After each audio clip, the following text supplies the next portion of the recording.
Welcome to Meaningful Mornings.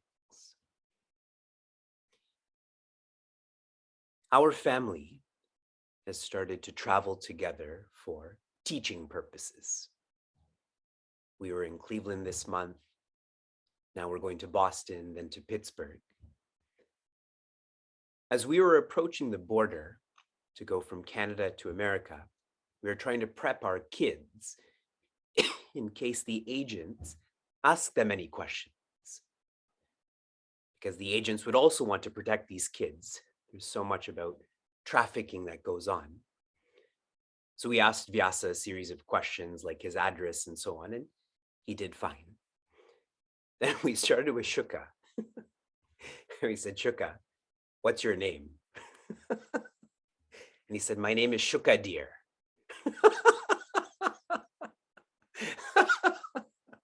Because that's how we call him. We'll say Shuka love or Shuka dear. So he thinks his name is Shuka dear. I didn't correct him.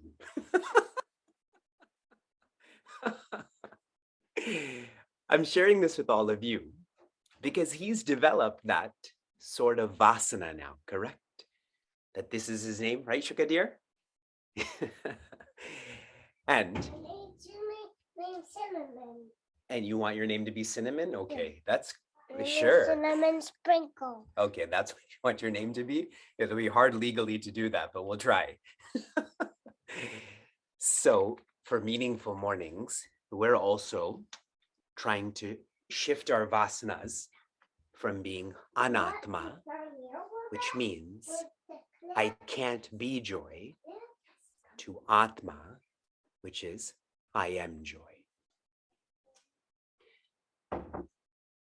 Chapter 6 of Bhagavad Gita, the theme is Dhyana Yoga. In a summarized sense, it is delight. Those who practice contemplation well, they are delighted by that and they become delightful. That does describe all of you, yes? We did invest 54 days into Dhyana Yoga, yes? The recordings have been on our YouTube channel for 3 weeks, yes? I don't see a lot of yeses right now. And that's why we have chapter 7. It is delight. Bhagavad Gita is complete. Most of us are not prepared. So Shri Krishna continues with his guidance. And right now he's in a section on, we have to help ourselves for him to be able to help us. And helping ourselves means to be clear, there is no joy outside of the self. If you want to think about this technically, there is nothing outside of the self, period. To redirect ourselves from outside of the self to the self. Acharya Shankara, in one of his texts, teaches the way an entrepreneur thinks about her or his business. It's called Vanik Buddhi. If they're able to redirect that to sadhana, then they would be enlightened. Shri Tulasidasa had a lovely spouse. Shri Tulasidasa was extremely attracted to her. Her personality, also her physicality.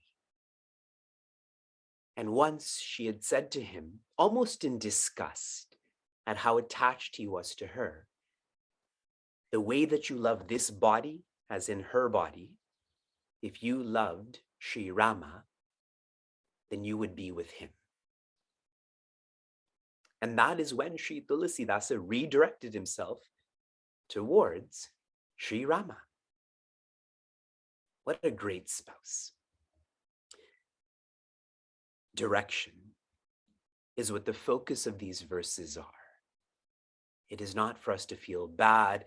It is not for us to feel that we're indulgent, but rather focus on moving forward, a redirection. And that is why Meaningful Mornings always starts with inspiration, but ends with application. It's like teaching a child. First, you have to educate them to do this, and then what should they do? Do this. The same system we are flowing through. Anya devataha is those who live for their sense organs. Those who live for the semi-gods. Those who live for articles, circumstances, and most potently, beings. The more you live for this, the more you will live for this. Think of it in terms of addiction, cigarettes, alcohol, drugs. The more you live for that, the more you have to live for that, correct? Now to expand that to articles, circumstances, and beings. Do not live for a person, live for their presence. This may be complex. We do get lost in this, and Sri Krishna narrates this, navigates this in verse 24. Avyaktam vyaktimapannam manyante mama buddhayaha param bhavam ajanantaha mamavyam mamavyam anuttamam. The first quarter. Avyaktam, which means unmanifest. Vyaktim, manifest. Apannam. The unmanifest becomes the manifest. That's the translation. The reflection on this in Srimad Bhagavatam, in the 9th section, this is the section that precedes Sri Krishna's manifestation. What is taught is that Sri Krishna manifests to bless. His sole purpose is to bless in an unqualified way. Those who deserve this, those who do not deserve this. So as we reflect on the relationship between the unmanifest and the manifest, between Brahma, the infinite, and Avatara, like Sri Krishna, this only happens to bless us. To bless us to be infinite. However, manyante, think, mam, I, abudayaha, those who are not intelligent, those who do not use their insight, they feel I am only manifest. Not also, but only. That's the critical teaching in this verse. You're with me? This is all that I am. Elaborating on this, those who feel that the infinite that manifests as the divine is just divine, they tend to feel that they are like them. That really they're not even divine, they're simply a jiva or ordinary. And a fine example of this is Prince Arjuna. Does Prince Arjuna know that Sri Krishna is infinite? Does Prince Arjuna even know that Sri Krishna is divine? All he feels is Sri Krishna is as ordinary as him or a little bit more extraordinary. That's why he's learning from him. There's still many chapters until Sri Krishna, Prince Arjuna, finally has some sense of appreciation that Sri Krishna is divine. And that too, he asks to see this, to perceive this. We live like this too. When we feel the divine is ordinary, that's when we start to live for other gods.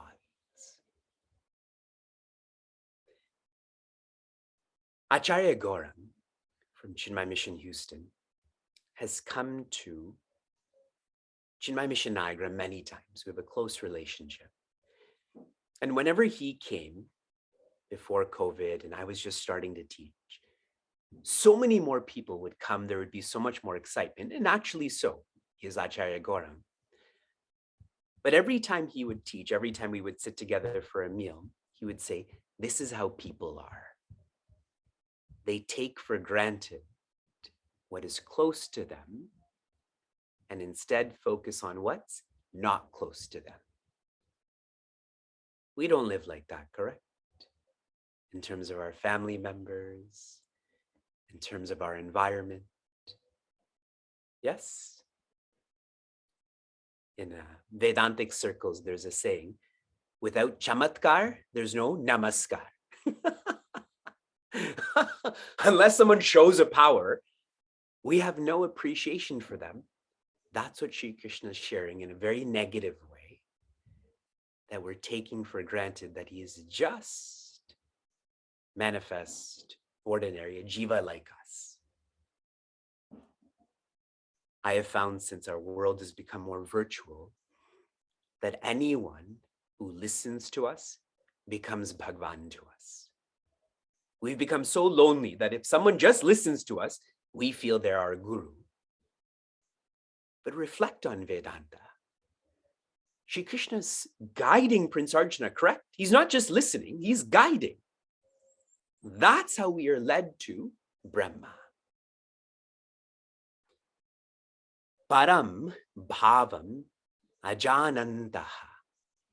Ajanantaha, they don't know bhavam, nature, param. That my nature is beyond. That I am not only manifest, I am also manifest. One of the most beautiful verses in this chapter was where Sri Krishna shared, we are all money and he is the sutra. We're getting lost in the money, which is in English true also, instead of realizing the sutra. Shared differently, we get lost in Prakriti. Prakriti is nature with a small n. And if I get lost in that, I'll never find Purusha, the source of Purnatva, completeness, shared in a different way. In our analysis of oneness, there's a school of thought called Charvaka.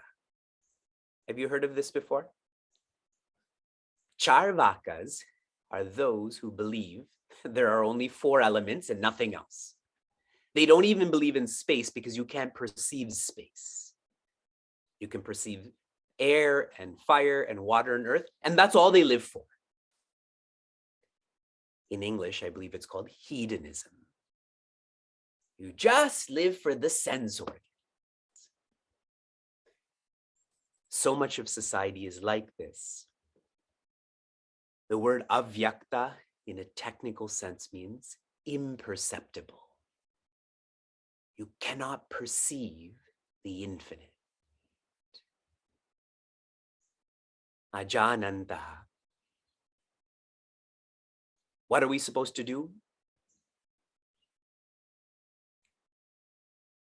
Mama avyayam anuttamam. Who am I?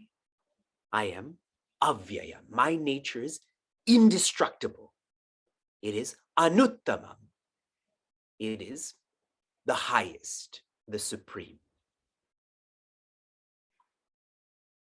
This is how we're living. This is who I am. For us to reflect, to redirect ourselves, that Sri Krishna is also Brahma, the infinite. Which is why in our culture, and Swami Chinmayananda, Puja Swami Chinmayananda has forever shared this, we do not worship idols. What do we worship? Ideals. The idol is indicating. The ideal is the indicator. I'm going to read to you briefly a portion from Puja Swami Chinmayananda's writings. Vyasa, as the father of form worship, through his immortal works, the Puranas, had perhaps in his infinite wisdom felt that in the long run, the intellectually dull devotees in their mad emotionalism might come to mistake the means for the end. In order to remove this danger, the great saint is making the Lord himself declare here that the foolish regard me, the unmanifested, as having come to manifestation. If that's too intense for us, remember, the unmanifest is also the manifest. Because if I share the infinite cannot become the finite, I'm limiting the infinite then, correct? You can't limit the infinite. From inspiration to application, your recent application is, what article, being, and circumstance can you not say no to? I think some people wrote all articles, beings, and circumstances, yes? I'm happy that many of you are using our website to share your reflections. That way I can understand you more.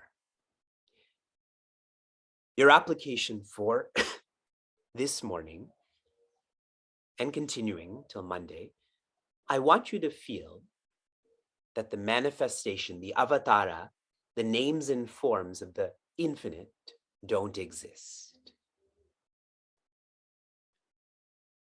Try to feel there is only the unmanifest.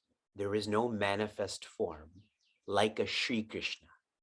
No creator, only consciousness. Try.